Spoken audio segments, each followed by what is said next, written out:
So இன்றைக்கி நம்ம கடையில் என்ன போட்டிருக்கோம்னு பார்த்தீங்கன்னா இளநீர் பாயாசம் தான் போட்டிருந்தேன். நம்ம கடையில் இதுக்குமே 2-3 பேர் வந்து இளநீர் பாயாசம் சாப்பிட்டுட்டு ரொம்ப தண்ணி மாதிரி இருக்குது அப்படின்னு சொல்லியிருந்தாங்க. ஸோ இளநீர் பாயாசத்துக்கு முக்கியமான ரா கண்டென்ட் என்னென்னு பார்த்தீங்கன்னா இளநீர் தான். ஸோ இளநீரில் என்ன இருக்குன்னு பார்த்தீங்கன்னா தண்ணி தான் இருக்கும். ஸோ அந்த இளநீர் தண்ணியை வச்சு தான் நம்ம பாயாசம் ரெடி பண்ணுறோம். ஸோ அப்படி பார்க்கும்போது இளநீர் பாயாசம் தண்ணி மாதிரி தான் இருக்கும்.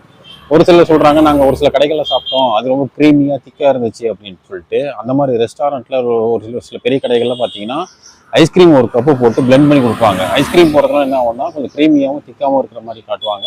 பட் வந்து ஐஸ்கிரீம் உடம்புக்கு நல்லது கண்டிப்பாக கிடையாது. அதனால வந்து பார்த்தீங்கன்னா நம்ம அந்த மாதிரி ஐஸ்கிரீமோ இல்லை ஒரு ப்ரிசர்வேட்டிவோ அதை ஆட் பண்ணாமல் ஃபுல் அண்ட் ஃபுல் ஹைஜீனிக்காக ரெடி பண்ணுறோம். ஸோ அடிஷ்னலாக எதுவும் போட மாட்டோம். ஸோ அதனால் பார்த்தீங்கன்னா கொஞ்சம் தண்ணி மாதிரி தான் இருக்கும். ஏன்னா இளநீரில் மோஸ்ட்லி தண்ணி தான் இருக்கும். ஸோ அதை வச்சு தான் ரெடி பண்ணுறதுனால தண்ணி மாதிரி தான் இருக்கும். ஸோ அதனால் அது வந்து திக்காக இல்லை, ரொம்ப தண்ணியாக தான் இருக்குது, இந்த பையன் ரொம்ப தண்ணி கலக்கிறான், உங்ககிட்ட நல்லா இல்லை அப்படிங்கிற மாதிரி திங்க் பண்ணாதீங்க. ஏன்னா ரெஸ்டாரண்ட்டில் விற்கிற இளநீர் பாயசத்துக்கும் நம்ம விற்கிற இளநீர் பாயசத்துக்கும் டிஃப்ரென்ஸ் இருக்குது. அவங்க அடிஷ்னலாக ஏதோ பால் பவுடரோ இல்லை வந்து ஐஸ்கிரீமோ ஏதோ கலந்து ரெடி பண்ணுவாங்க. பட் நம்ம அப்படிலாம் ரெடி பண்ணுறது இல்லை. அதனால தான் வந்து நமக்கு இளநீர் பாயசம் வந்து நார்மலாக என்ன இருக்குமோ அது மாதிரி இருக்கும்.